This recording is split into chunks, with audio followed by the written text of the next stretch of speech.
Bom dia a todos.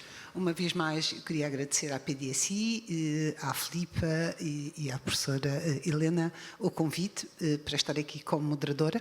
Estou super bem acompanhada, por isso que é aqui um painel ainda por cima de mulheres na saúde, o que é fantástico. Por isso, já houve aqui uma pequena introdução, eu só vou dizer que tenho aqui comigo a doutora Micaela Monteiro, que é Chief Medical Officer para a Transformação Digital na CUF, ocupa também o cargo de diretora clínica na CUF Digital, que é a única unidade de saúde digital na CUF. Okay? Depois tem montes outros cargos. Depois tenho aqui comigo a Mafalda Carvalho, que é licenciada em Ciências Biomoleculares e tem um mestrado em Fisiologia Espacial. Okay. Neste momento vou passar ao cargo que ocupou. Hoje é diretora do Gabinete de Inovação Clínica da ULS Santa Maria, onde tem as suas principais responsabilidades, vão desde parcerias estratégicas em inovação até a gestão e divulgação de projetos. A Francisca Leite não é a última, só está ali naquela ponta, que conheço há muitos anos, é diretora de Formação, Investigação e Inovação da Luz Saúde. Também é professora auxiliar convidada e membro do Conselho de Administração da Faculdade de Medicina da Universidade Católica Portuguesa. Obviamente que fazem muitas mais coisas e vamos passar aqui ao objetivo do nosso painel. Logo, temos uma médica que lidera a transformação digital na CUF, uma responsável pela inovação na OLS Santa Maria e uma diretora do Learning Health do Hospital da Luz. E neste painel vamos descobrir, é um painel bastante aplicado, logo vamos descobrir como é que a AI está a melhorar a forma como nós somos diagnosticados, acompanhados, e não é no futuro, é agora. O que é que está a acontecer agora em Portugal? E por isso tenho aqui um conjunto de perguntas que todas podem responder e depois temos uns minutos no final, caso queiram fazer perguntas ao painel. E por isso vou começar pelo o que é que está a acontecer. O que é que está a acontecer hoje nestes grandes hospitais portugueses? Que impacto é que está a ter nos nossos doentes? Que impacto é que está a ter nos nossos profissionais de saúde? Por isso, deem-me um exemplo de uma história real, de uma coisa que está a acontecer, boa ou não, para os doentes e para os médicos, mas qual é o impacto? Mas esperemos que seja boa. Por favor, Micaela. Bem, muito bom dia a todos. É um prazer estar aqui. Obrigada à professora Helena, obrigada à professora Filipa. Portanto, há muita coisa a acontecer. Essa é a primeira mensagem. No que diz respeito ao tema que nos traz cá hoje, da inteligência artificial, portanto, há muita coisa a acontecer na área não clínica, não é? Estamos a falar da área de gestão, da área de logística, já foi mencionada aqui, mas também muito na área clínica, e é essa em que, portanto, que eu me sinto mais à vontade também de falar. E em que áreas é que isso se verifica mais?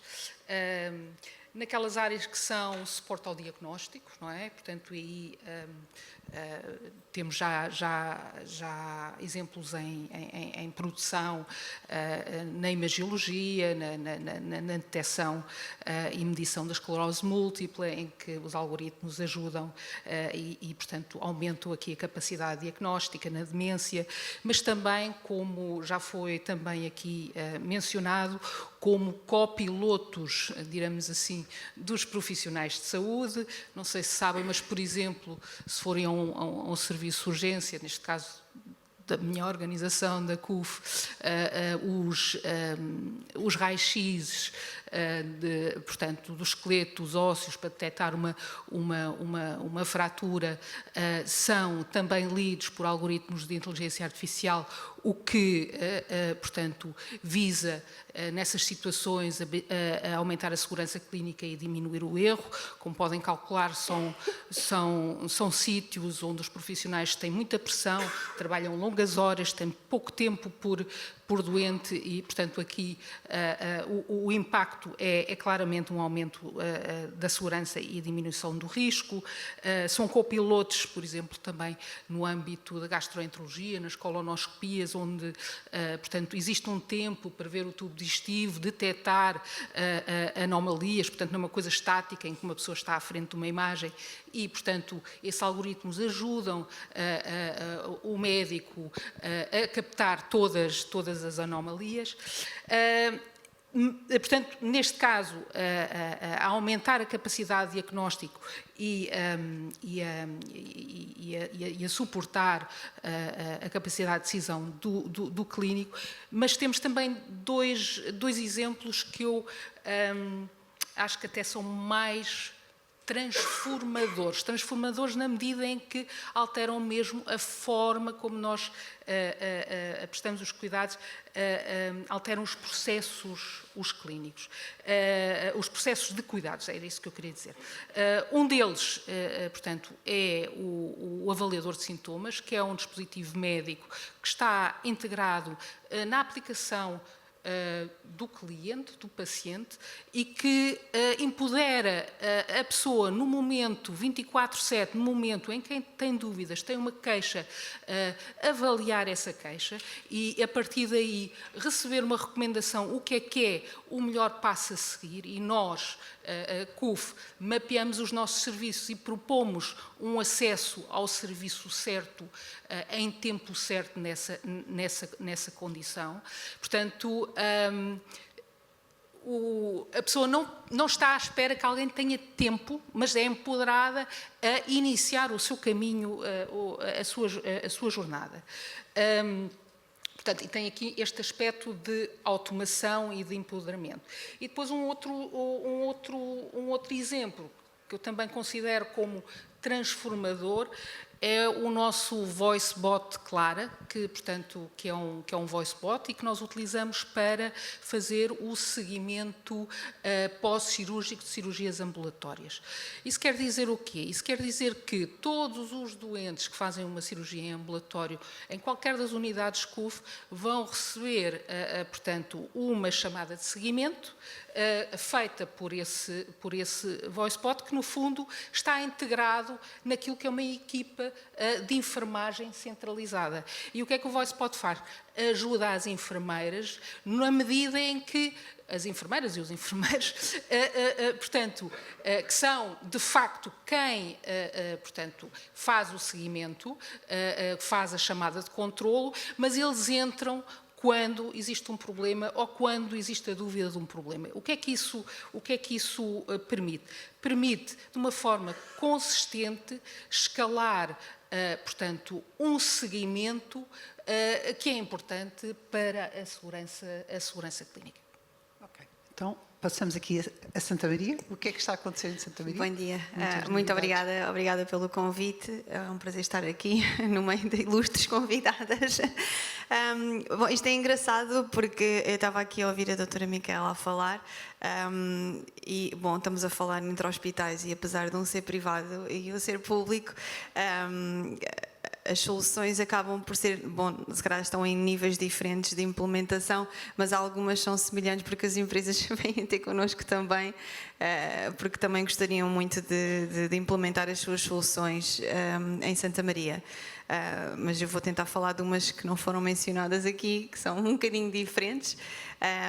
Mas sim, portanto, aquilo que nós neste momento... Bom, para além de que tenho que dizer, e gostaria de esclarecer aqui uma questão que às vezes as pessoas não se apercebem tanto, que tudo o que é imagem, tudo o que é grandes, por exemplo, na radioterapia, o tratamento dos doentes em radioterapia, o planeamento, a avaliação da máquina, depois nas ressonâncias igual. Portanto, todas essas máquinas, todas elas já têm softwares próprios das empresas e quase todas já têm inteligência artificial, ok? Portanto, que ajuda no planeamento e na análise já de muitas imagens. Portanto, é algo que às tantas a inteligência artificial tem vindo a entrar e tem feito o seu caminho, muitas vezes despercebido, mas vai entrando nas vidas dos profissionais de saúde, quase sem ser assim notada, mas ela existe e é tangível.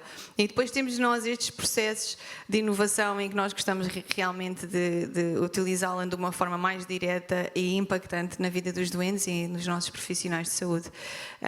E, portanto, nesse sentido, tenho alguns exemplos, muito na parte, lá está, do diagnóstico e na nossa vertente de rastreio, uma vez que nós fazemos muitos rastreios, ainda por cima agora nesta nova configuração do ULS, portanto, os rastreios passaram para as próprias ULS.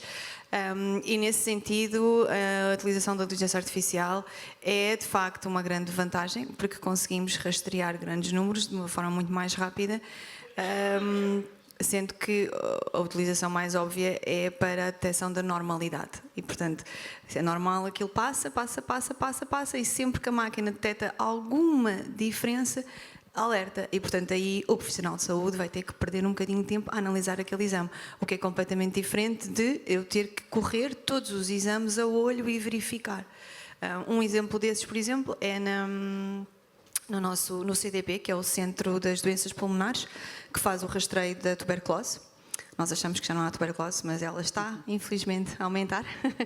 E, portanto, esta unidade é responsável por fazer o rastreio, por exemplo, nas prisões, todas da zona de Lisboa, Vale do Tejo e arredores.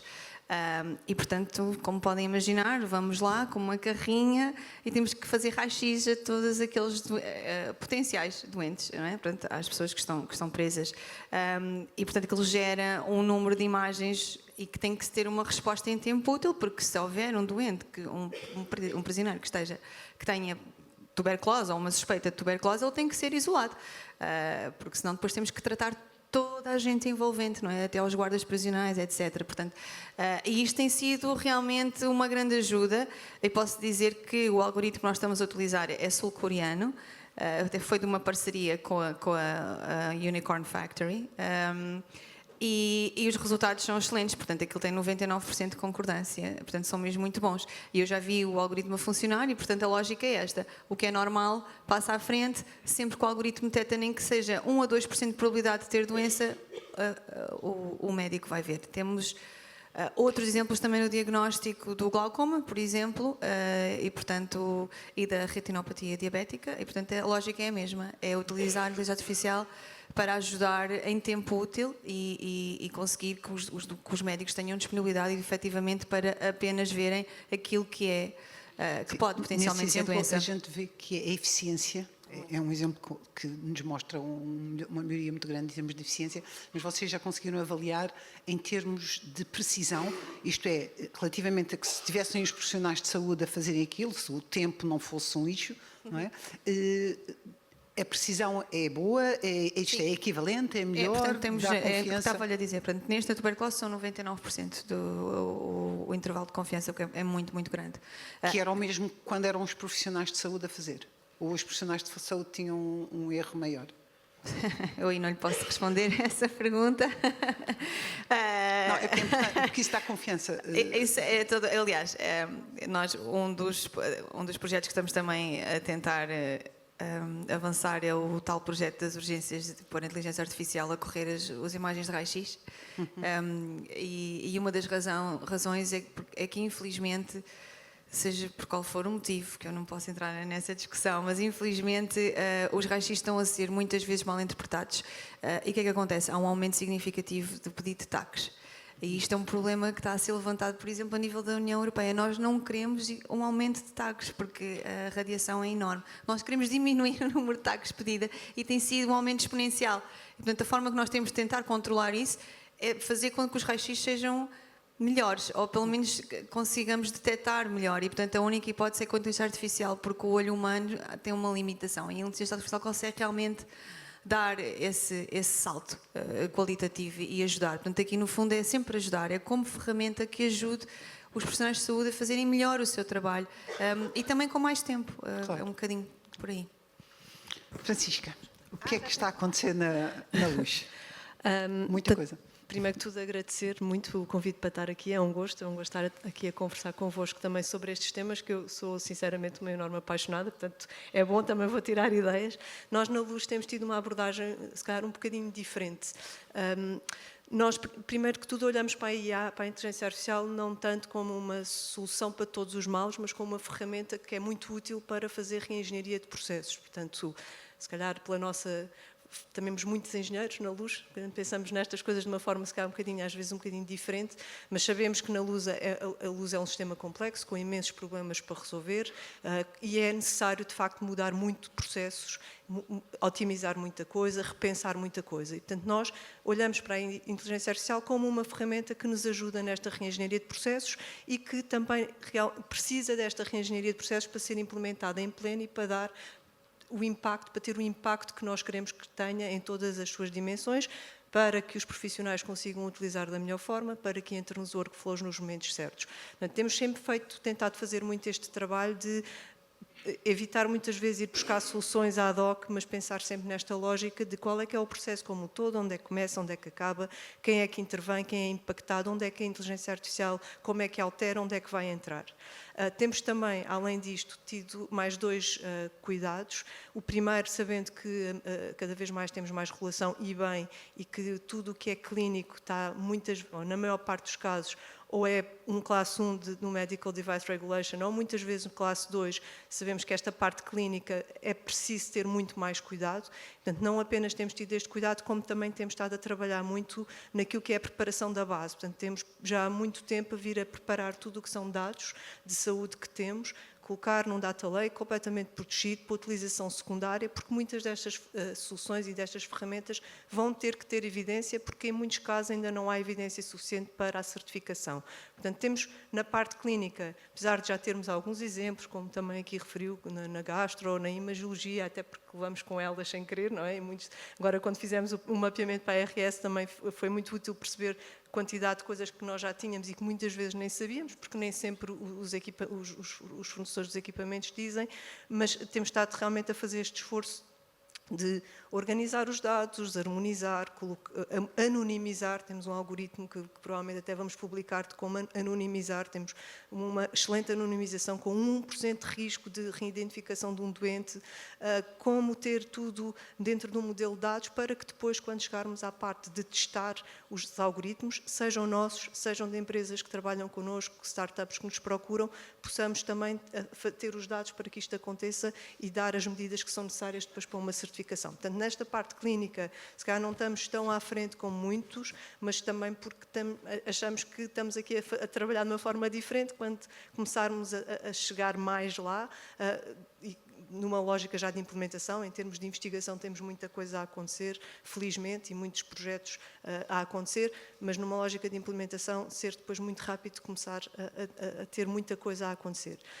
Temos, assim, privilegiado muito aquilo que é a parte mais administrativa, mais de back-office, onde há imenso para fazer. Vou dar só um exemplo. Um dispositivo, um algoritmo que temos, um problema que tínhamos, que é um problema que imagino toda a gente tenha, é o problema dos no-shows, ou seja, consultas e exames que estão marcados e que as pessoas depois não aparecem. Isto tem imensas consequências, até porque sabemos que é um enorme problema de acesso. As pessoas querem marcar consultas, querem marcar exames, não conseguem. Aliás, isso é uma das razões também dos no-shows. Muitas vezes marcamos o exame em 3 sítios diferentes e depois vamos ao primeiro e não desmarcamos os outros. E isto faz com que depois haja uma enorme dificuldade de acesso. Portanto, foi um dos primeiros algoritmos que a nossa equipa interna de inteligência artificial fez. Foi um algoritmo de previsão dos no-shows, que conseguimos fazer com ótimos resultados, mesmo com um conjunto de dados que é por vezes limitado face ao que seria o ideal, mas fizemos depois um trabalho que eu tenho muito orgulho, confesso, porque foi um A/B testing. Conseguimos, dos doentes sinalizados com uma maior probabilidade de no-show, dividido com um randomized control trial, entre um grupo de intervenção, um grupo sem intervenção. Telefonámos para os que tinham maior probabilidade, fomos mais assertivos no contacto, medimos a redução do no-show, medimos também quantos destes slots é que nós conseguíamos utilizar para remarcação e conseguimos um impacto excelente, significativo, e estamos agora a fazer o rollout para mais especialidades, para mais hospitais dentro do grupo. Portanto, isto é um primeiro exemplo em que, mais uma vez, mudamos o processo, fazemos as coisas de forma integrada, medimos o impacto e depois então é que fazemos um rollout, e é esta a nossa abordagem na maior parte das coisas que tentamos implementar. Bom, obrigadíssimo. São aqui exemplos que vão dos mais diversos níveis, desde a parte de gestão operacional, à parte de apoio na primeira linha do diagnóstico, da identificação de quem estará a risco, em apps, nos hospitais, a apoiar os médicos. Como é que os doentes veem esta questão da utilização do IA? Os doentes perguntam. Essa pergunta sequer surge, ou pura e simplesmente o doente continua a ir ao médico e pronto, e vai ao médico. E da mesma forma que antigamente o médico agarrava, quer dizer, nós temos mais IA em equipamentos de imagem, mas antes tínhamos algoritmos em equipamento de imagem. Provavelmente eram algoritmos mais determinísticos, mas os algoritmos estavam lá. E os doentes não perguntavam ao médico, olha lá, que algoritmo é que essa máquina está a usar? E hoje em dia, os doentes têm mais consciência, ou quando falam com o bot que estão a falar com um agente, ou quando o médico está a fazer um diagnóstico que está a ser apoiado. Tem alguma questão relativamente a isso ou não? Não é uma questão de todo? Quem é que quer pegar nesta? Posso talvez começar, até porque como médica que pratica, que vê doentes, também tenho essa visibilidade, alguma visibilidade.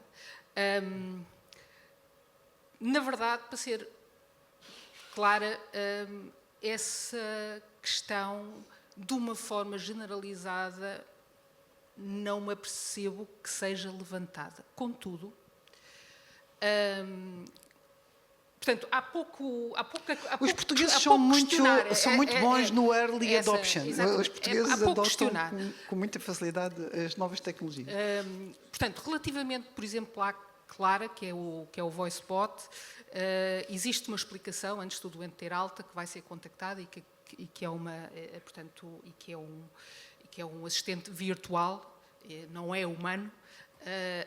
E a aceitação e a própria Clara, quando entra em contacto, faz esse disclosure, e a aceitação tem sido muito boa. Não tem havido contestação ou reclamação a isso.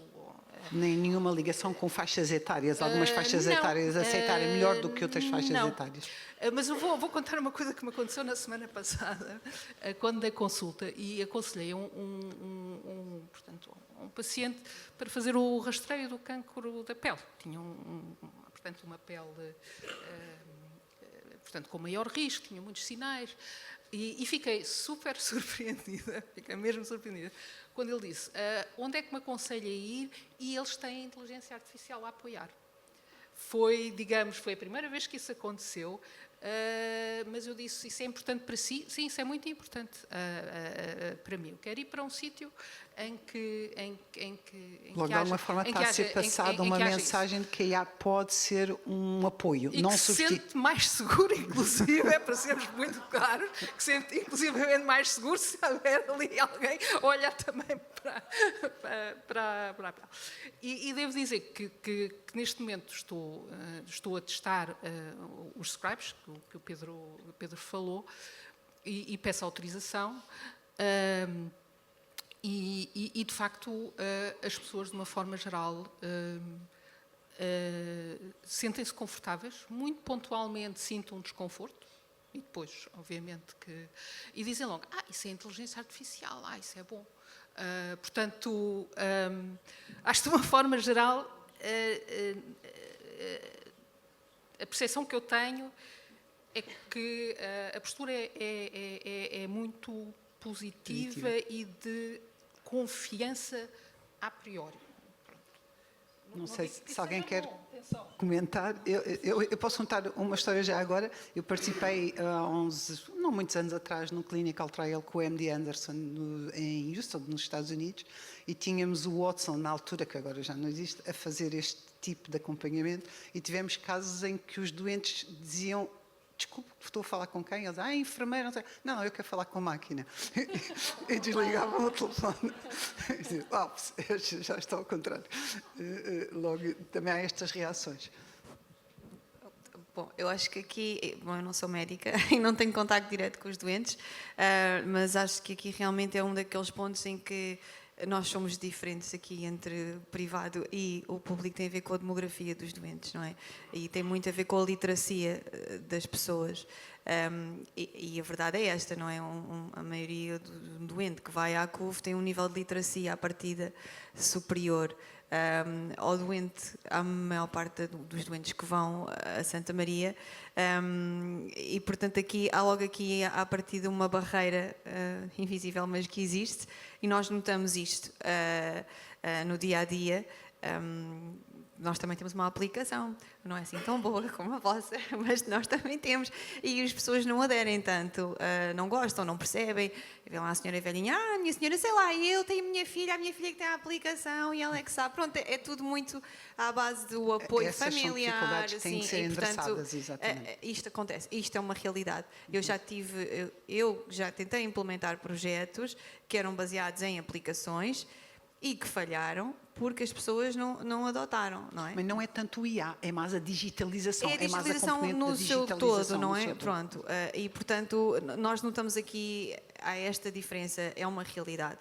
E, portanto, nós, muitas destas coisas que temos de inteligência artificial, o doente não se apercebe, não é? Como, por exemplo, temos o speech to text, que é a pessoa está na consulta e aquilo é de voice to text. Portanto, a pessoa está a falar, o médico pode simplesmente estar a falar, aquilo está a ser gravado e no final sai o relatório. E, portanto, eles podem estar a ter uma conversa perfeitamente normal. A única coisa que se diz à pessoa é que, olha, nós vamos gravar a sua conversa no final da consulta para efeitos de relatório, no final da consulta a conversa é apagada, não fica... E a pessoa diz, Há está essa bem. informação ótima. Portanto, um sítio onde está a funcionar muito bem, que até me surpreendeu, é nos cuidados de saúde primário. Por exemplo, todos os nossos centros de saúde do ACES Norte tiveram uma boa adoção desta ferramenta, mas as pessoas não se apercebem que aquilo está a ser gravado e nem sequer conseguem perceber o que é que está por trás em termos de tecnologia, não é? Portanto, aquilo tem que estar uma máquina que tem que perceber o que é que a pessoa está a dizer, tem que conseguir traduzir para a linguagem escrita e adaptá-la à linguagem clínica. Porque as pessoas, nós fizemos este teste e a senhora diz, ai, doutor, eu estou aqui com umas dores de papagaio, aqui os bicos de papagaio, isto dói-me há dias. E o médico pergunta, então, mas tomou alguma coisa? Eu sei lá, eu vi. Nós testámos isto, a senhora a dizer, nós vimos isto no programa do Gocha, aquelas coisas que o Gocha diz para eu tomar. Fiquei muito melhor, doutora, mas agora estou tão pior. E a máquina tem que ter esta capacidade, é verdade, isto é verídico, e a máquina tem que ter esta capacidade de perceber o que é que a doente está a dizer, o que é que o médico quer que ela vá tomar, depois o médico não lhe vai dizer, olha, tome um paracetamol, se calhar vai dizer, tome um Benuron, mas depois no que vem no relatório é o paracetamol. Portanto, quando as pessoas não se apercebem, eu acho que está a correr muito bem. Se eu lhe disser à senhora que quem lhe vai telefonar é o agente, que estamos também a tentar implementar isto, algumas eu penso que ainda vamos ter algumas resistências e aí sim vai-se notar a diferença das faixas etárias, no nosso caso. Acho que mas, a literacia... mas sempre na componente da digitalização, não tanto de estar a falar aquela com ideia uma de voz. voltar a falar com uma máquina, não estou a falar com o médico, não, eu quero falar com o médico, minha senhora, não é? As pessoas vão aos centros de saúde porque querem falar com os médicos. Francisca, do vosso lado, que estão numa componente mais de otimização de processos, como é que os profissionais de saúde estão a reagir? Eu acho que no princípio não reagiam muito bem, não é? Principalmente em relação à parte de inteligência artificial. Eu acho que se os processos, aliás, há bocado o Pedro Gouveia dizia os sistemas clínicos eletrónicos não nos vieram para nos ajudar. Na realidade, se calhar também vieram, se calhar não foi desenhados da melhor forma. Aliás, vieram porque permitiam uma... Está ali, não sei. Porque permitiam uma continuidade de cuidados que de outra forma também já não era possível fazer. Portanto, acho que é normal haver sempre aqui um bocadinho de resistência à mudança, em particular quando isto altera a forma de trabalhar, seja dos médicos, seja de qualquer outro profissional, e no caso da medicina é uma arte milenar e, portanto, sempre que há aqui uma alteração, e neste caso pode ser bastante disruptiva, é natural que as pessoas fiquem um bocadinho preocupadas. Eu tenho visto pessoalmente que acho que está a começar a ser atenuada esta reação, acho que estão a começar a perceber, que tal como nós, que sim, vão haver imensas mudanças, mas que estas mudanças podem funcionar connosco e se calhar, em muitos casos sim é uma substituição, mas se calhar também é nos casos em que ainda bem que é substituição, noutros é uma expansão, é uma co-inteligência e isto só nos vai ajudar a todos. E, portanto, o que eu vejo é que há uma maior aceitação, ainda não estamos lá em termos de preparação para gerir esta diferença. As pessoas têm que perceber o mínimo de como é que a inteligência artificial funciona, para conseguirem da melhor forma perceber se está a inventar, se não está, se aquilo que está a dizer está correto, se não está, e isto tem que acontecer de forma transversal, nos médicos, nos doentes, em toda a gente. Até porque eu acho que, só também referindo aqui um bocadinho a parte dos doentes, eu acho que a inteligência artificial pode, como se calhar nenhuma tecnologia até hoje, ser muito importante para até quem tenha menos capacidade financeira e menor grau de literacia, porque pode muito democratizar o acesso à informação e até a alguns cuidados de saúde. Um exemplo que é meu, mas que eu acho que eu vejo muita gente a fazer isto. Eu fui fazer análises, recebi o relatório, pus o relatório no ChatGPT e diz-me como é que isto está. Disse-me tudo o que estava. Depois havia lá um indicador que eu não me lembrava o que era e porque é que estava um bocadinho elevado. E perguntei. E ele respondeu-me e ligou à minha nutrição e a fazer desporto e não fazer. E tivemos ali à conversa meia hora. E neste momento, onde é que há um médico, tirando o meu irmão, que tenha tempo para estar meia hora à conversa comigo? Na verdade não há, e isto eu acho que é muito importante e muito valioso e vai sinceramente ser muito útil e importante para manter as populações mais saudáveis, mais tempo, também de acordo com aquilo que já ouvimos hoje. Portanto, acho que tendo consciência que precisamos também de ter o nível de literacia necessário para poder fazer mínimo, essa discussão. Claro que sim. Okay? Claro porque que sim. nós sabemos Exato. que, do ponto de vista regulatório, nos hospitais e em casos de decisões clínicas, o médico tem a última palavra, mas eu não sei se já existe experiência suficiente de conflito entre a palavra do médico e a palavra do sistema. E se isso está a fragilizar os profissionais de saúde ou se está a fazer com que eles digam não, quem manda aqui sou eu. E por isso isto vai nesta direção. E eu compreendo que a profissão perante esta situação é um confronto diferente. Um confronto, inclusive, às vezes até com o seu desconhecimento, que é perfeitamente normal, porque ninguém consegue abarcar toda o manancial de conhecimento que hoje em dia, por exemplo, no caso de um LLM, consegue conter. No sentido em que o LLM não dorme, não vai almoçar, não tem filhos, não tem família, está sempre lá, está sempre presente, não fica doente. E vocês já sentiram que, de alguma forma, com essas ajudas todas, estavas a dizer, onde é que está o médico que tem 30 minutos para estar comigo a discutir estas coisas, sentiram que isso já está... porque é uma das sensações que eu tenho em geral com o IA, é que o IA, todas estas ferramentas vêm-nos ajudar, mas eu caso só vejo as pessoas à minha volta e eu mesmo cada vez mais ocupada. Logo, eu ainda não percebi como é que com todo o IA, eu acho que nós, ok, agora que temos o IA, então vamos fazer mais um bocadinho, porque tem o IA e quando tiver 50 agentes, a gente usa o trabalho dos 50 agentes e mais um bocadinho. Logo, quando é que a gente vai conseguir na medicina andar para trás e os médicos realmente terem um bocadinho mais de tempo para estarem com os doentes? Isto é ter uma daquelas regras nas consultas em que você ouve 10 minutos o AI, mas dos outros 20 minutos tem que estar com o doente só a falar com ele. Porque senão o que a gente sente, e até foi falado na apresentação anterior, é que então se eu consigo resolver isto em 10 minutos, já consigo ver 2 doentes em 20 minutos em vez de ver um só, não é? Logo, impactamos, em vez de darmos mais tempo ao sistema e às pessoas. Pronto, mas isto é um risco muito real. E acho que está bem identificado, porque concordo que não é nada linear que este potencial em conceito, portanto, estas tecnologias nos trazem, que depois nós sejamos capazes de realmente não criar, tirar partido e não criar naquilo que acabou de dizer. Então, se ganhamos aqui tempo, já agora vamos ainda fazer isto e aquilo. E nem sempre, portanto, também ainda está, eu acho, em muitas vertentes, de evidenciar que realmente existem os ganhos que são prometidos. Portanto, depois na vida real. Só um... Se me permitirem, só um comentário relativamente à questão dos LLMs. Estamos a falar de um subgrupo de inteligência artificial, até porque grande parte da inteligência artificial que nós aqui falamos não tem LLMs. Mas, de facto, como alguém que, portanto, assiste doentes, isso é um desafio. Porque no outro dia tive um senhor que também veio com a interpretação toda dos exames e disse: e agora, não acha que eu devo fazer ainda este e aquele e aquele outro exame? Portanto, e o tempo que uma pessoa depois está a desconstruir, e às vezes, como disse alguém bem, nós também não sabemos tudo, não é? Portanto, portanto, é de facto portanto, os profissionais de saúde e provavelmente os médicos em particular, portanto, têm que aqui, estão aqui especialmente desafiados nestas situações e têm que aprender como lidar com estes desafios.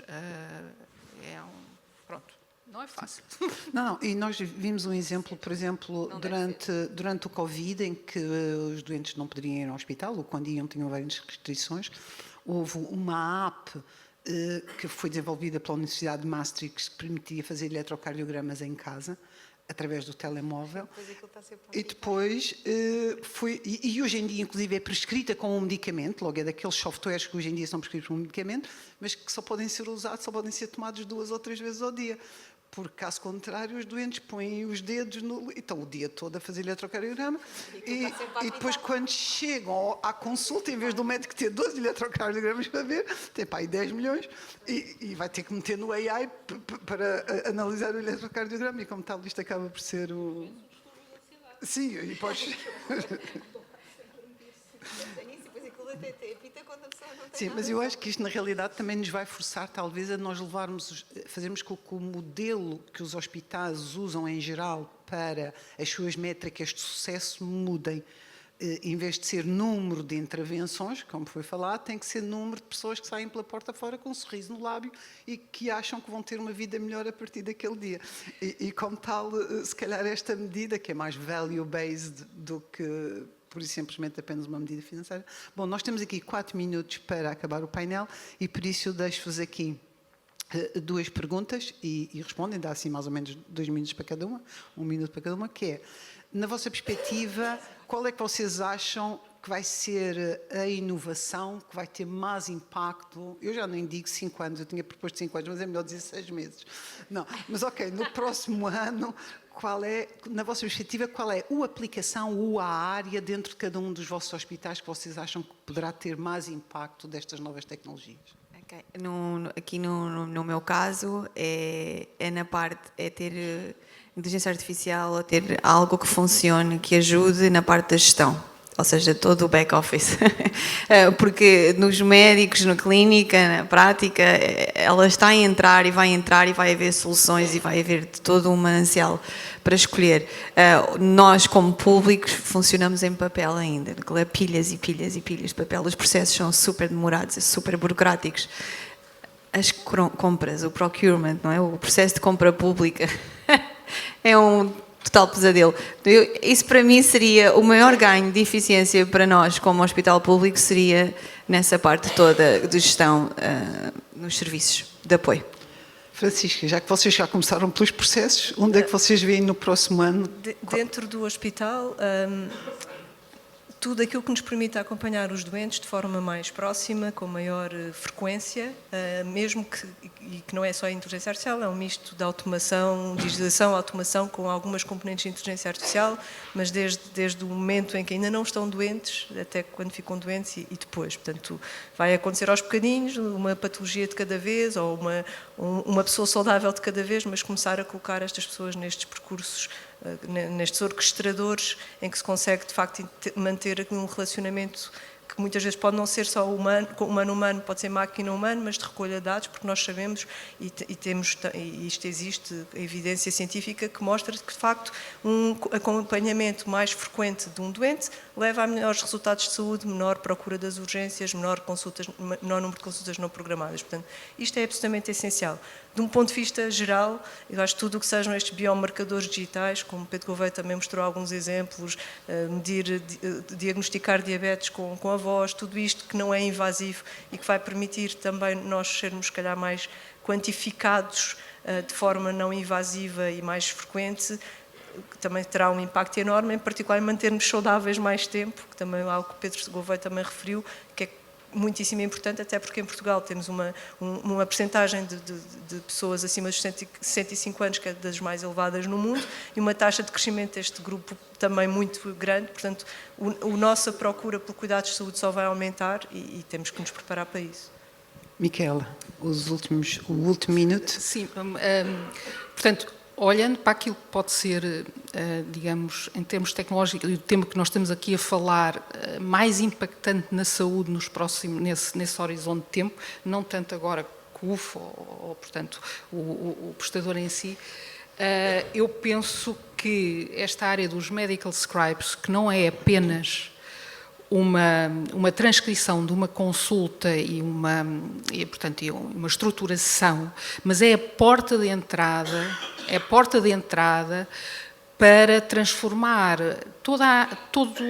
todos os dados que estão de forma não estruturada ou semi-estruturada dentro dos processos clínicos eletrónicos. Isto é a porta de entrada para exatamente transformar esse volume enorme de dados que temos lá dentro numa verdadeira plataforma de conhecimento e até de descoberta de conhecimento, e em cima disso automatizar tarefas que até agora tenham que ser